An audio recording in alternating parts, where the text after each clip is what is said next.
Good morning, dear students. Here I am with my next video related to your chapter, The Thief's Story. This is the story of a young boy who makes friends with Anil. Anil trusts him completely and employs him.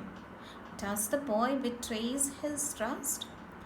The story is about a 15-year-old thief who changes his name every month to stay ahead of the police and his ex-employers. This time he kept his name Hari Singh. The other person in the story is a 25-year-old writer named Anil. The thief meets Anil and asks him if he can work for him. The story unfolds on how the thief betrays Anil by committing a theft but retracts later on. Before moving into the summary of the story, let us first talk about the writer of this story. The writer of this story is Ruskin Bond. Ruskin Bond is an Indian author of British descent. He lives with his adopted family in Mussoorie, India. The Indian Council of Child Education has recognized his role in the growth of children's literature in India. He was awarded the Sahitya Akademi Award in 1992 for his English novel Our Trees Still Grow in Dehra. He was awarded the Padma Shri in 1999 and Padma Bhushan in 2014. Now let's get back to the summary of the story. The story is about two different people. One is a thief of 15 years of age and the other is a man of approximately 25 years watching a wrestling match somewhere. The name of the person watching the match is Anil. The thief approaches Anil and starts talking to him because he feels that he had not robbed anyone in the past few days and thought that it would be easy to rob a simple person like Anil. They both start talking and Anil asks the thief his name. The thief introduces himself as Hari Singh. This is not his real name, as he changes his name every month to escape his ex-employers or the police. Then they started talking about the wrestlers, and Anil was leaving when Hari Singh called him again and asked him if he could work for Anil. Anil said that he won't be able to pay him but could feed him if he know how to cook. Hari lied that he knew how to cook. Anil took Hari to his room that was just above a sweet shop. Hari cooked a meal which was really very bad because Anil did not eat it. Anil asked Hari to leave but he tried to please Anil. Hari smiled in his most attractive way and Anil could not stop laughing looking at him. Anil agreed to teach Hari how to cook, write full sentences and add numbers. Hari was grateful as he knew that if he would learn how to read and write, there would be no limitation of robbing people. The narrator used to like working for Anil as he used to make him tea in the morning and then go out to buy the groceries for the day. He also used to steal 1 rupee from the money that he was given to him to buy the groceries every day. Anil knew that he used to steal but did not mind. Anil used to make money by irregular works. Sometimes he used to borrow money and from the other people. And the other day, when he had money, he would lend it to them.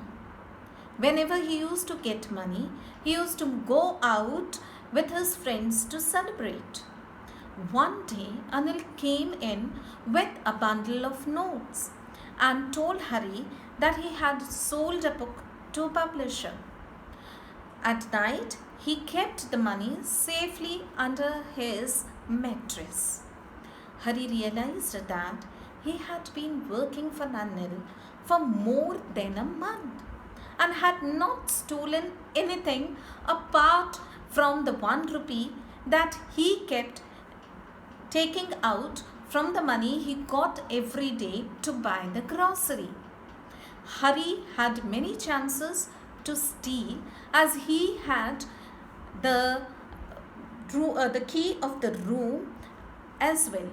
But he was surprised with the amount of trust Anil had on him, as he had never seen such a trusting person in his life. This trusting was preventing him from robbing.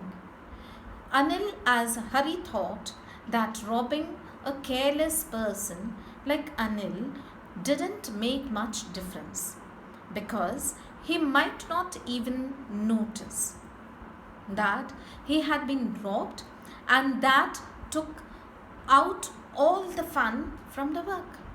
Then he thought of stealing Anil's money and justified himself that if he didn't steal money from Anil, then also he would waste it on his friends, and also Anil didn't pay him for the work that he did. Hari then woke up at night and quietly crawled in Anil's bed. He steals the money and decides to leave the city by Lucknow Express that departed at 10:30. When he reached the station, the train had slowly started moving from the platform. He could have easily caught the train, but he hesitated, and he himself did not know the reason for it. Before he had reached the station, he counted the money. It was 600 rupees in 50 rupees notes. He could live a lavish life for 2-3 weeks with such money. After the train had left, Hari was all alone at the train station. He was left with no place to sleep at night. The only person he knew was Anil, and he had looted him as well. He sat on a bench in a park, and as it started to rain, he sat down under the clock tower. Then he realized that the notes had got wet. He realized that learning how to read and write would help him to get a much more respectable and honest job, which would pay him much more than these few 100 rupees. Then he decided to go back to Anil's house. He reached the room and placed the money back. Next morning, he woke up a bit late, and Anil had already made his tea. Anil gave a 50 rupee note to Hari, as he had got paid for some work and he would be paid regularly. Hari took the note in his hand and realized that the note was still wet from the rain last night. Hari realized that Anil had come to know about his misdeed, but there was no sadness, anger, or guilt in his mind. The narrator smiled in a beautiful way, and it was genuine happiness, as he knew that he had saved himself from the wrong road. So trusting a person can change the parts of the life of the other person. With this, we come to the end of the explanation of this chapter. Thank you.